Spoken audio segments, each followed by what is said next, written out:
direction. Also within this big $2.5 trillion package is a second round of Paycheck Protection Program funds that would allow eligible companies to take a second draw. Now, the pain threshold is around 25% across a calendar quarter when compared to 2019. That clears the eligibility threshold to obtain this PPP funding. And again, as I said, there's broad bipartisan consensus around PPP, but that also makes it a pretty good hostage worth taking if they're saying, well, I'm not going to give you PPP unless you give me everything else I want. So you can see real quickly how it's like you're putting too much ballast on a ship, and it's not going to go anywhere.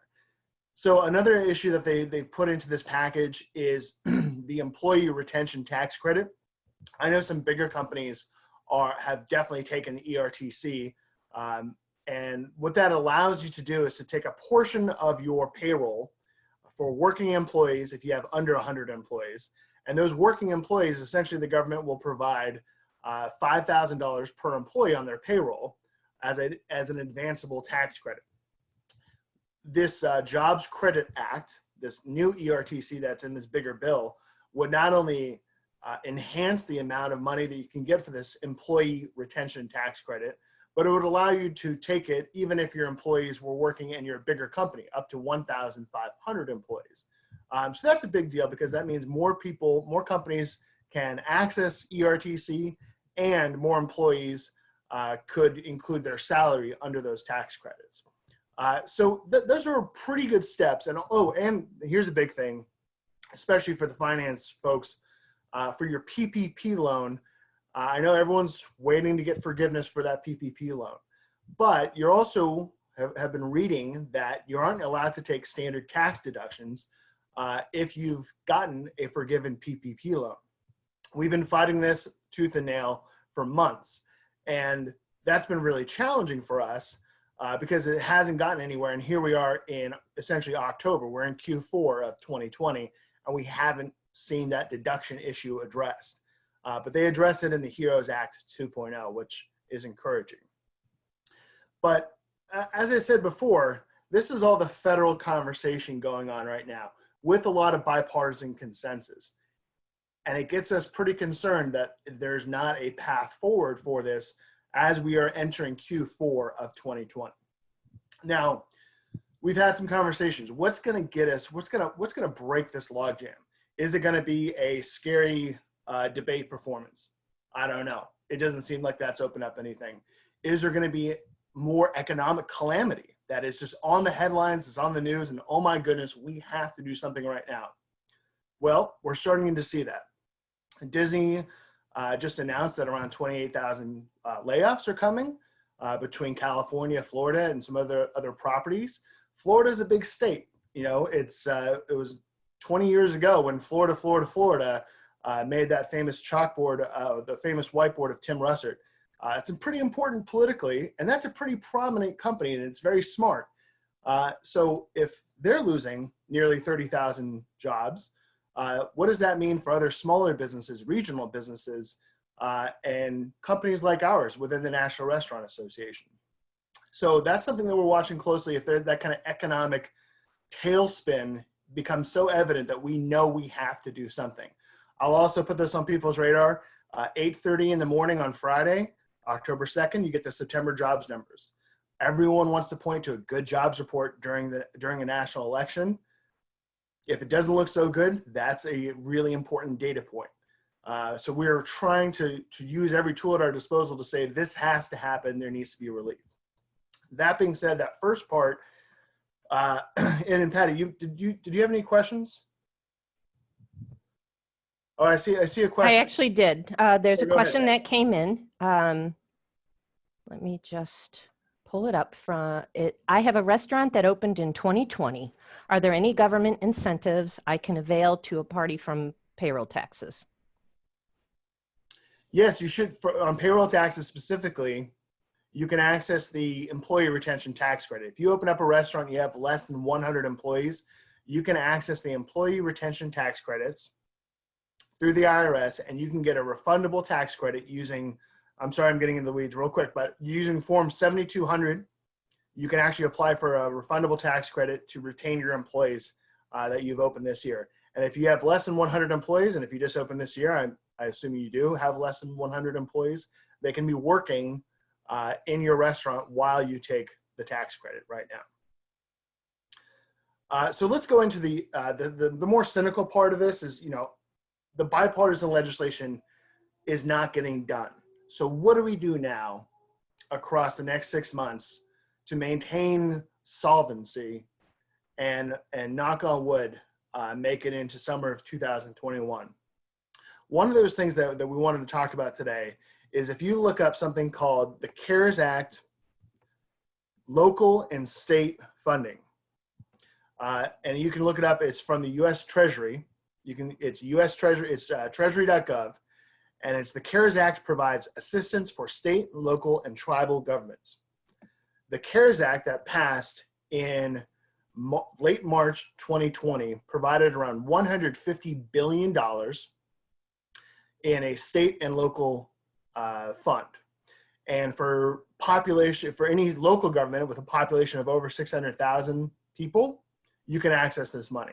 And just for a matter of scale, like a city of like Columbus, where Mr. Barker hails from, they have around 800, 900,000 people in Columbus. So a city like Columbus, Ohio would be eligible for it. Also, a lot of counties. I live in Baltimore County. That's around 600,000 people, so they would be qualified. So most localities can access this money. And when they get the money, they can actually turn into a grant proposal for businesses that have been interrupted this year. And they can provide grants. They can provide loan programs. They can provide educational initiatives to support local commerce. There's a lot of flexibility with this money, and I really encourage you as a finance leader within your organization to look up what the U.S. Treasury and state, local, and tribal governments under the CARES Act, what they're doing with this money. Our Restaurant Law Center actually wrote up a memo saying this is how we would recommend talking to local and state governments about this money. And there's a lot of flexibility they have with it. Again, you can have something as great as a grant program for local businesses. You can have something to defray the costs of personal protective equipment. You can have different, carry-out windows and electronic systems to enable social distancing when people are doing carry-out, pickup, etc. And there are some other strategies that Mike and John have been working on with restaurants in terms of how are they utilizing all the different tools at their disposal to get more revenue, whether it's delivery, whether it's alcohol pairings, or whether it's when you're dining in, here's an innovative way to withstand 40-degree, 50-degree temperatures while you're enjoying a meal at your favorite restaurant. So I'm just going to stop there. And Patty, I don't know if there's another question. There is not. Okay. So with that, I'm going to hand it over to Mike, but I just want to reiterate for folks that if we have really good systems in place, if we have really good strategies in place that bring in revenue during this very challenging time period, that can also, that can be buttressed by more federal support if and when it happens. But I really think there's a rare opportunity to drive different business revenues with some of the policy objectives that Mike and John have been laying out. Great. Thanks, Aaron, and thanks everyone for joining us today in this virtual environment. We're going to go through some of what's happening at the state and local level. My team oversees state and local government affairs for the National Restaurant Association, so all 50 states plus DC and Puerto Rico. And I can provide the high-level overview of what we're seeing across the country in terms of themes, but then John from Ohio is going to be able to really dive into what they're seeing on the ground there, what is working there, maybe what isn't working there, and provide some real good context for what's happening in Ohio, which I think is a really great microcosm for what's happening around the country. Before I get into innovative strategies, I think it's just important to have a conversation about indoor dining for the foreseeable future.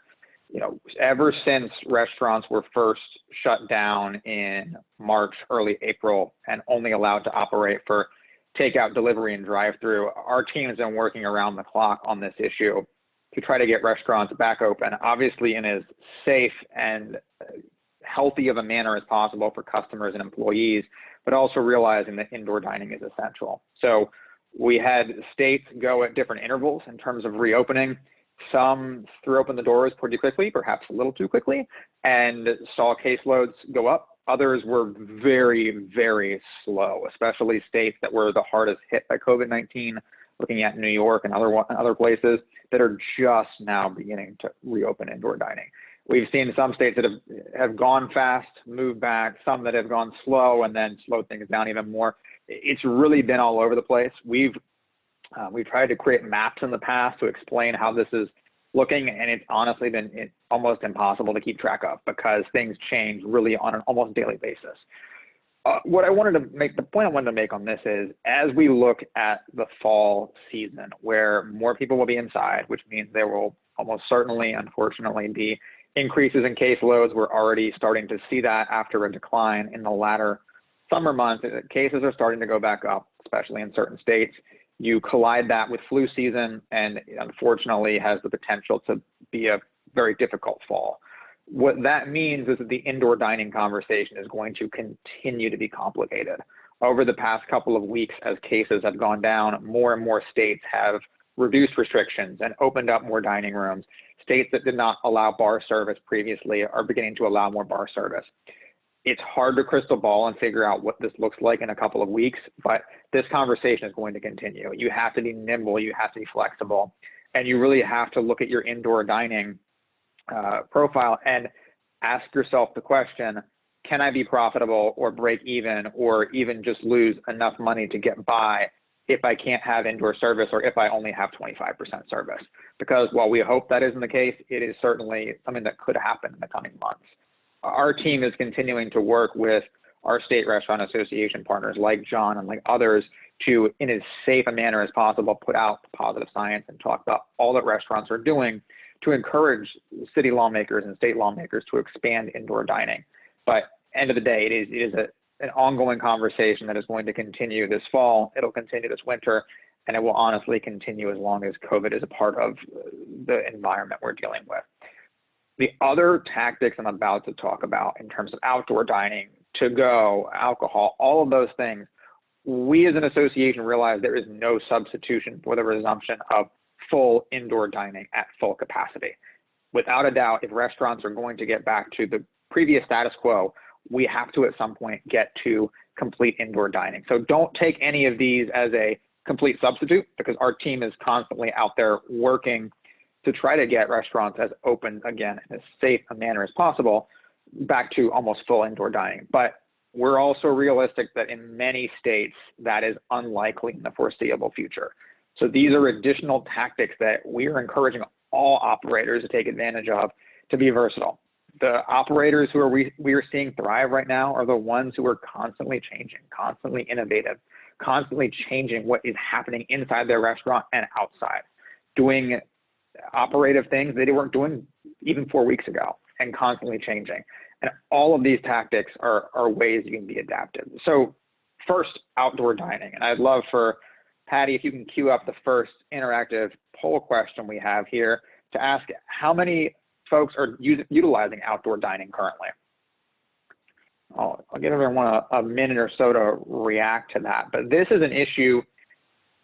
This is possibly the second most popular topic we get questions about from the media, from press, and from lawmakers right now is, what are people doing as it relates to outdoor dining? And it's a really interesting topic because there's so much creativity that's going into outdoor dining right now, where it depends on where you are. If you're in a city area, in many cases, you may be expanding into an alley, or the street in front of you might be closed by the city government and allows you to take over that area into what's being called a streetery and expand there. If you're in a more suburban or rural setting, you may be tenting your parking lot or taking over a parking deck or expanding out into your yard because you have more space. What we're seeing is a lot of creativity in this area. And those who are out there and innovating are being the most successful. And yep, there we go. So you all are actually a little higher than our national numbers. So 89% of your operations are utilizing outdoor dining right now. Looking at it nationally for full service operators, we have it at about 75%. And for quick service operators, it's at about 50%. So this group is trending a little above that, but it just shows how important outdoor dining is right now. We've actually been fortunate in this regard that many cities have been very flexible in terms of permitting. Typically, and you all know this, but the general public doesn't, outdoor dining can be very regulated in a usual typical environment. You're dealing with the Alcohol Commission, the Sanitation Commission, the Zoning Commission. In many cases, city lawmakers have said, look, as long as you can prove to me that you have the ability to take over this outdoor space and show me like a sketch of what you're going to do, go ahead and do it on a temporary basis. We've applauded that, we've encouraged that, but end of the day, it's tough for that to continue as we go into the fall and into the winter. I don't care if you're in Boston, Massachusetts, or if you're in, let's say, Orlando, Florida. As the seasons change, it's going to become more difficult for outdoor dining to continue. And that poses a real challenge for operators, and it's twofold. One, are you going to allow outdoor dining to expire because it's too cold? Or are you going to make significant investments in outdoor technology, be that tents, be that umbrellas, be that space heaters, be that igloos? There's a lot you can do, but none of it's free, unfortunately. Many of these equipment purchases are very expensive, and also it's becoming almost as hard to find space heaters now as it was to find toilet paper at the beginning of this crisis. It is very tough. We're seeing price gouging happening. So if we can pull up our next polling question about how long folks are going to continue outdoor dining, just curious how this gels with our national average. So if you said, so for those of you, the 89% who said you are utilizing outdoor dining, how much longer are you planning on using it? Through October, through November, the rest of 2020, or we'll make it work as long as we can? Curious to see what this looks like.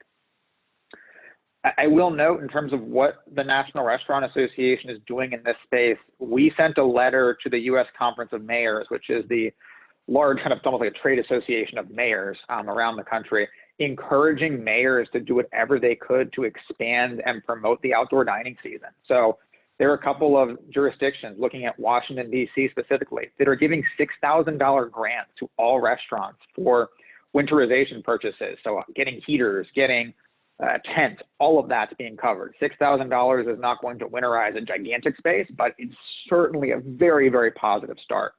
For those of you who are in Chicago, Mayor Lightfoot recently announced and completed a contest encouraging the general public to be innovative and provide ideas for how restaurants could winterize themselves. So these are interesting results we have up here. So through October, it's 15%. Through November, 8%, 17% the rest of 2020, and 60% will make it work indefinitely. I love to see that. We're calling on city lawmakers to make this as easy as possible for you. At the bare minimum, for those cities that created temporary regulations allowing you to expand to outdoor spaces, we're calling on city lawmakers to expand that for as long as possible. Going one step further, we're asking for other mayors and local lawmakers to take action to create money, to do contests, to give restaurants money to expand into that outdoor area, and then finally promote it. We're encouraging mayors to, if restaurants are doing cool things related to outdoor dining, to promote it, to talk about it, to say, hey, you know, Mike's Sports Bar is doing a really cool outdoor program for football season, go check it out. Things like that, the soft power of mayors, the ability to encourage folks to do that. We're really pushing mayors and local lawmakers to do that. So that's on-premise. What's happening off-premise? We all know that in many states in March, April, even May, off-premise was the only game in town. It's all you could do. And so we've seen a lot of innovation here. If we can pull up our third question involving off-premises operations, that would be great. So has your restaurant company added any off-premises options you did not previously have? I know a lot of folks were already engaged in third-party delivery. For those in the QSR space, you probably already had a drive-through. But for a lot of folks, you may not have been thinking about off-premise as seriously as you were in March and April when it was all you could do.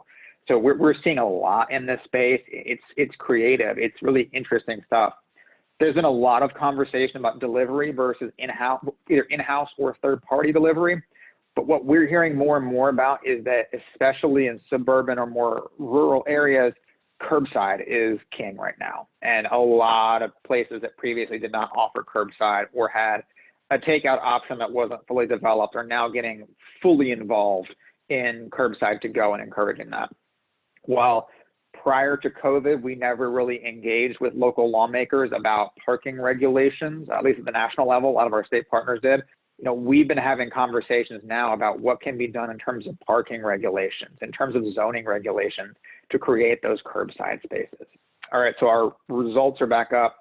73% of companies have added options they previously did not. That matches up very closely with our national numbers in terms of what we've been seeing at the national level. And if we go to our final polling question, this polling question is asking about, of those who have made those additions, how many are planning on making them permanently going forward? So do you plan to keep these off-premises options when the pandemic passes? I'm willing to bet this is a pretty high percentage as well. And this just shows how much the dining scene has shifted and how much it will continue to shift overall. While we're waiting for these results, I wanted to touch on off-premises alcohol really quickly. So apologies to those of you maybe in the QSR space and may not have liquor licenses or may not be involved in this space. This may not be applicable to you, but for those of you who do have alcohol licenses, this has been huge during the COVID-19 pandemic. The ability to deliver alcohol or provide curbside or takeout alcohol in ways you previously couldn't. So prior to COVID-19, the number of states that would allow you to do to-go cocktails or cocktails via delivery was about 1, 2, or maybe even 3 states. It was the laws, like with a lot in the space, are a little murky. But now we're looking at over 30 states that allow cocktails to go at least on a temporary basis. All right, our polling results are back. So 92% of you are planning on keeping these off-premises options when the pandemic's over. I'm not surprised there. A lot of these things that have been adopted during COVID-19, especially for off-premises, are not going anywhere. Back to the alcohol front, we now have over 30 states that, at least temporarily, are allowing cocktails to go or expanded off-premises alcohol. Our team's goal going forward is to make as many of these permanent as possible. And I know John will get into this in just a second, but Ohio became the second state in the nation earlier this week to expand cocktails to go and make it permanent going forward. So really a great job on their front. Iowa and now Ohio have done that, but we're encouraging states all across the country to do this because cocktails to go really have been a lifeline for the industry. And based upon our internal research, have allowed many full service brands to bring back at least 1 or 2 employees per location. So this is a real moneymaker for restaurants. We want to make it permanent going forward. Before turning it over to John, I just want to note less on the COVID front and more on the 2021 front. There are many non-COVID related challenges that the industry is going to face at the state and local level next year. State legislatures, for the most part, were in the first half of their legislative seasons prior to COVID happening. Much of the legislation that traditionally would have impacted the industry, I'm thinking of wage-related legislation, tax-related legislation, scheduling-related legislation, a lot of that was postponed. A lot of that is going to come back in 2021. There are going to be new taxes proposed on the industry because local and state lawmakers realize that local and state coffers and tax budgets are depleted now because of COVID-19. We're going to see a lot of challenges in 2021 that are outside of COVID-19. Our team and our state restaurant association partners are already planning ahead for what that looks like and having those conversations. But while, as an industry, we've been focused on how do we survive, how do we get through the next hour, week, month, the long game here is also looking ahead to next year in terms of what state legislatures may do. So with that, I'd like to turn it over to John to talk about what's happening in Ohio. Hey, Mike, I find pretty interesting talking about the drinks to go. One of the arguments that we made with the state legislature is that how critical that is from a pure profitability standpoint for restaurants. And so much of that market share had shifted almost overnight from restaurants and bars to grocery and or whatever your state allows you to do that. And we said, you know, by putting the capacity limitations and other restrictions on restaurants, you pick winners and losers. And this is an easy one to correct. And so it was a combination of the, you know, takeout, to go, and then, you know, delivery. And that argument really, you know, made a lot of sense to pretty much anybody. You know, we have a governor, Mike DeWine here, that, you know, understands business and has been around, you know, for a long time, and his family actually runs businesses and so forth. So we had that argument, but I would suggest any state that's, you know, working through this now, give us a call, or, you know, of course, talk to you, Mike, about what are the arguments, what are the, you know, what are the kind of talk points to get people to understand this. And, you know, that alone won't perhaps save a business, but it, you know, think about if you only were able to have one bartender because your capacity is way down in your restaurant, which means everything's slower inside your restaurant, whether it's inside or on the patio. Suddenly you can add this maybe additional person that can do some of that. You change the entire tenor of the restaurant. We've actually heard that from operators. So it's important. All these things really matter. In listening to you guys, I was thinking to some data. Because what we do here, at least, you know, at the Ohio Restaurant Association, we try to make a lot of decisions based on facts and data, and the National Association provides a ton of that for us. But we look at lots of other data as well, including our own. Every other week, we do a pretty deep poll with our members, and we ask them what's going on in your business, and ask them all kinds of questions. Some of it's just you know, pure factual data based on sales and so forth, and some of it is attitudinal, what's going on. On the fact standpoint, this is interesting. We've been doing this poll since March, and this hasn't really moved too much. And we asked them, where are your sales? And what's interesting is more than half of the people who respond to our sales are down between 20 and 70% versus a year ago. Now, we realize our poll doesn't include as many what I call quick serve operators. It's more independents and fine dining and things like that, but still, when you think of an industry, if any business, if you're down 20 to 70% versus a year ago, that's a pretty tough spot to start with. That has led, you know, to obviously a lot of layoffs and furloughs. In fact, our employment rate here in Ohio in the hospitality sector is 19%, and that's more than double the rest of the industry in Ohio. One of the second things we ask about is capacity. So every state's a little different. In Ohio, we actually created something called the Restaurant Advisory Group, and we worked with the governor on that. And we put about 30 people on that, restaurateurs, we put health officials on it, we put bar owners, we put caterers, we put food trucks, but we made sure there were health officials on it. But, you know, one of the things they did is they put together our Dine Safe Ohio parameters, which did not have any specific capacity limitations. What it did say is you had to have 6-foot distancing. And so what that has led to, about 81% of the restaurants are operating somewhere between about 40 and 75% of capacity. That's where they're able to get to with meeting the 6-foot distancing. We've seen some very ingenious things happen right at the kind of the restaurant level. We've seen, you know, tables turn in certain ways. We see a lot of plexiglass. We actually see new dividers. And in our state, you could also do dividers up to a certain height to get that separation.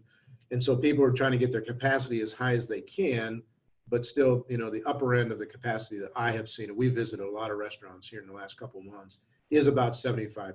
So that means you have a cap on that indoor dining, which means outdoor dining is so critical. And if you did not have, you know, some sort of off-premise stuff that Mike talked about, that became even more important.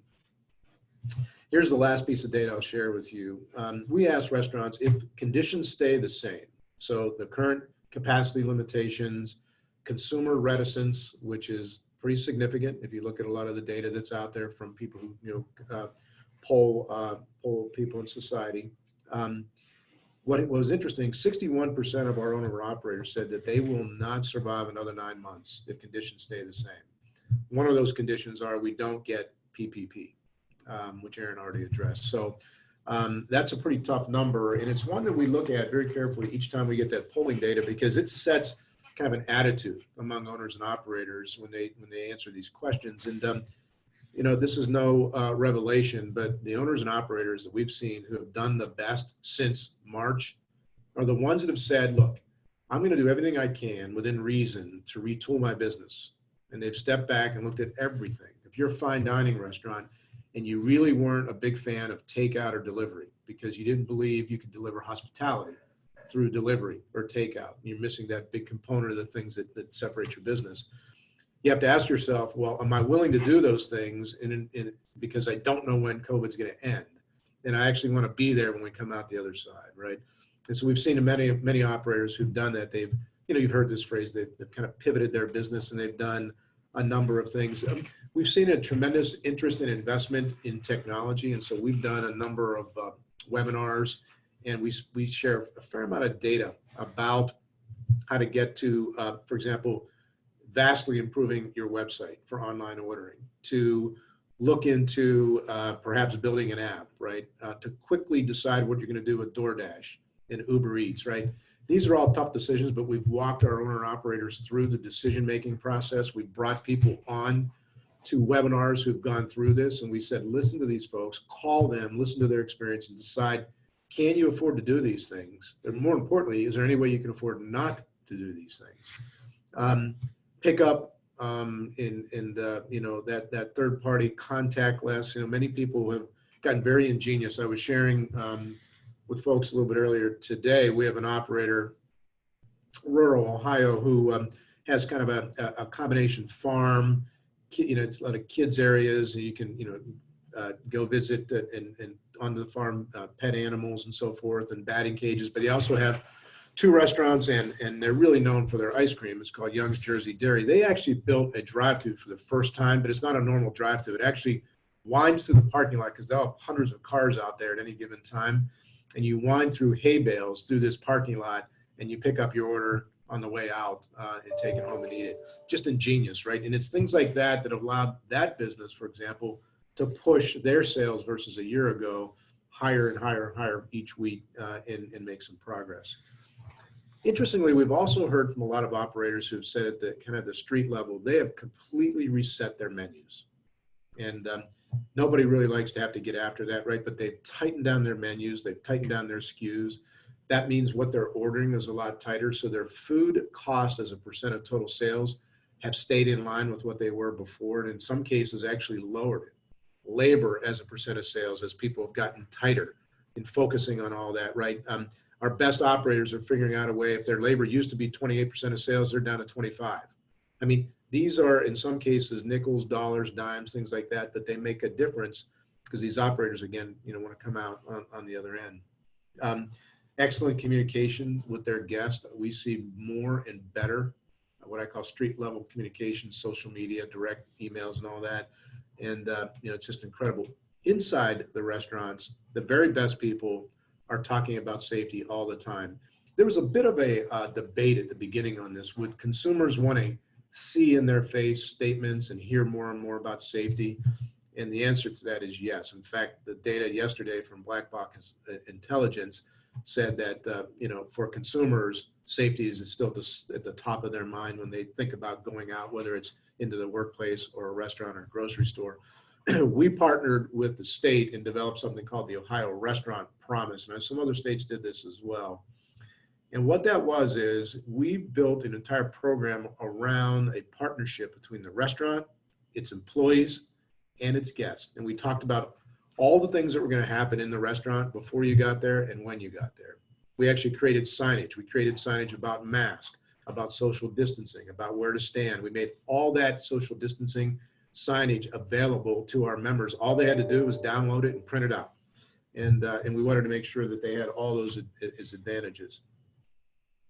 You know, one of the things that is looming, and I think attitudinally is worrying everybody, is that winter is coming. And in the northern states, it's already here. Colder nights and potentially losing that outdoor dining. And Mike talked about it. You know, we created a task force to get after this. And so we brought in some operators, small operators, mid-sized operators, and said, what have you done in the past? What are you seeing out there that's ingenious? And we kind of captured that in a large webinar. And then we worked on that with a couple of our suppliers. And tomorrow we're actually going to do a webinar within Ohio for our owners and operators, where one of our vendors is going to kind of walk through everything they've learned about tents. And Mike, those heaters, which are hard to get, like if you have one hiding in your basement that you haven't used, put that puppy out on eBay. You probably get 3 times what it's worth, right? But you know, can you get, for example, infrared heaters, right? Can you, you know, what's going to work best? And you got to get moving on all this, because you're not just going to throw up a tent, stick a heater in it, and your local zoning department's going to come by and say, hey, that's great, right? You actually have to get in front of that and find out what your city or what your county, what your health department's going to say about those things, and get ahead of that. So I encourage you, you know, within your organizations to start, you know, working on this with your operations team. You know, from an advocacy standpoint, from day one, we committed to talking as regularly with our governor, with our lieutenant governor. In fact, we have a weekly call with our lieutenant governor, a weekly call with our board of directors. And we go through sort of several updates on our side, what the pressure points are. He updates us on a number of things, and we continue that dialogue, because it's just critical to get that right. And we use a lot of that information when we provide content, you know, back out to our members. We do webinars, calls, memos, the website, all that type of thing. You know, at the state level, we've been working on a number of things, and Mike talked about this, but we did work on litigation protection in the state, got that done with several other business groups, because COVID is nobody's fault, right? And we needed to have some protection on that. Drinks to Go, you know, was a big victory, and obviously very important, as we talked about. And we have several other things kind of in the hopper we're working on. Here in Ohio, we have a 10 p.m. alcohol sale curfew. And for restaurants, losing that last turn has proven to be a huge impact on profitability. Not necessarily, you know, just their overall sales, but profitability, because people just decide, I'm not going to go out. If I was normally going to go out to a restaurant at 9, now I know I can't have a drink past 10 o'clock. I don't go. And so we've seen people lose that last table turn, which is really pissing off our members, as you can imagine. Am I allowed to say that, Mike? Is that okay? Is Patty going to bleep this out on the replay? Okay. You know, but, you know, we're focused on that with the governor. Interestingly, in our state, we have a little thing that we're working on for self-serve buffets, which have been approved by many other states. You know, our state Department of Health is still kind of hung up on that. So we have requested a meeting with the Department of Health, which we have an ongoing dialogue. At the local level, this starts to get really tricky, right? And we've had some local jurisdictions try to put in their own curfews. Some have been more liberal with these outside dining ideas, which we think are just critical. You know, these streetscapes and things like that. We've had to really, you know, step in on a very local level and deal with, you know, mayors and things to try to get that done. And we're going to continue to do that. And the last thing that I would mention, you know, from an idea standpoint, and you may have seen some of these stories here recently, some of our casual dining chains are doing this. They're taking their physical footprint and saying, I have some excess capacity now in my kitchen. And so they're creating phantom brands or ghost brands within their business, right? And we're seeing a lot of things like wings and sandwiches and things like that. The customer doesn't really know where they come from because it's a brand new name. But it allows that business to more utilize that kitchen and get more people back to work. I just read one today, Fazoli's, which is a brand based sort of in the Midwest, based out of Kentucky, and they've done that with the wings brand. And to me, these are just brilliant and genius. You know, you have to make sure it fits your business. Can you actually do it? Do you have the resources to pull it off? But I think all operators are going to have to think like this, right? And I think for those of you on this call who are the finance experts that can help with some of this analysis, right? Partner with your operators, work on the ROI. What's the upfront investment going to be if you're going to try to extend your outside dining? What's going to be an upfront investment if you try to do some sort of ghost kitchen within your business? And what's the ROI on all this, right? Because they need some help on this. There's a lot of great ideas out there, but you got to get it right. Got to get it right for your business. Aaron, I'll throw it back to you. Great, John. That was fantastic, and thank you for that 1-2 punch of you and Mike. It's like you guys have worked together for a few years, and you know what you're doing in terms of changing the business model through effective public policy advocacy. And we just love the partnership there. And I hope that folks who are on the phone and maybe new members, maybe you're new in your position, and you're kind of seeing these different levers that we can pull. We're doing everything we can.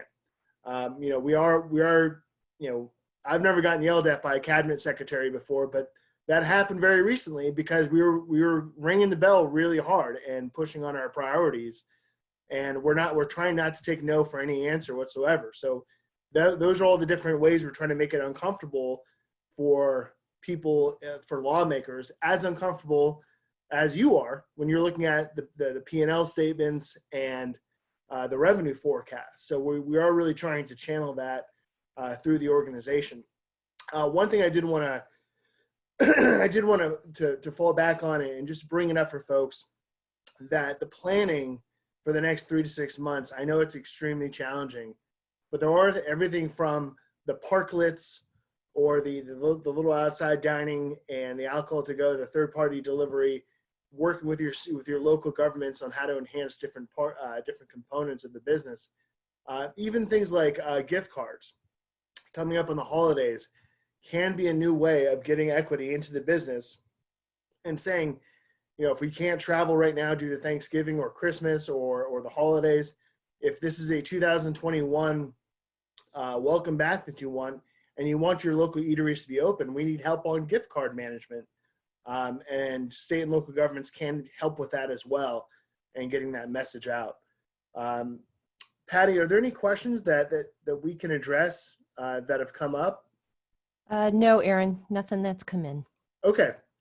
Well, great. Well, we do want to be respectful of everyone's time. I think this panel would wrap up a little bit early, but we want to be efficient with your time and make sure you're getting the most out of it. Again, the state restaurant associations are critical for your company, and work with them, work with your national partners in the National Restaurant Association, and please stay in touch with us. Mike, I'll hand it over to you. Yeah, one real quick thing. I would be remiss, and the other part of my job is grassroots for the National Restaurant Association, to not point out a new resource we have available to the entire restaurant community. If you go to restaurantact.com, that's restaurants plural act.com. It's a brand new website we've launched during COVID. It has available federal resources. You can sign up for updates. There's also an interactive state map under the state tab that is trying to keep everyone up to date on what's happening at the state level. Apologies if you do find an error up there. Stuff at the state level is changing on a daily basis, so we're doing our best, but it does provide that comprehensive resource out there. It also shows you what the National Restaurant Association is doing at the federal, state, and local level. All of our letters to Congress, letters to mayors, letters to governors, those are all up there. If you sign up for our alerts, you'll receive, at this point, it's almost a once a week email from Sean Kennedy, who's Aaron and I's boss. It's a 90-second video on what's happening in Congress and provides that snapshot for what's happening. It's not these talks are happening in the abstract. It's here's what's happening for you as a member of the restaurant industry and what it means for your business. So we really encourage you to check that out. We're going to continue to add features to Restaurants Act going forward, but I think it's a great resource for the entire industry, both for COVID and then also long-term going forward. And that's a great point, Mike. Thanks for bringing it up. And I want to do a really quick illustration to folks about how important this grassroots engagement is that Mike is leading. We've had a breakthrough in the amount of advocacy we've seen through our membership since the outbreak of COVID. And you might say, well, that makes sense. But just to give you an example of it, the advocate emails to Congress in 2019, the entire year, were over 20,000 advocate emails to Congress. Over 20,000. Now that's a lot for a lot of these business organizations. But in 2020 alone, and this is in 2020, we're not done with 2020. We're just going into Q4 right now. But we have almost 640,000 messages. I should never do math in public, but that's a big multiple, 20x hockey stick in terms of grassroots engagement with Congress. And what does that do? If you're a true cynic like myself, and you wonder what that actually does, when we're talking about a second round of PPP, the consensus, the bipartisan consensus on Capitol Hill was to say, hey, we'll do a second round of PPP, but we're going to have to require that eligible businesses show 50% in losses across the calendar quarter. And we said 50% for the restaurant industry? That's devastating. I mean, they may not be open. So you're actually going to carve out the open restaurants that were hustling during that time just to lose 45%.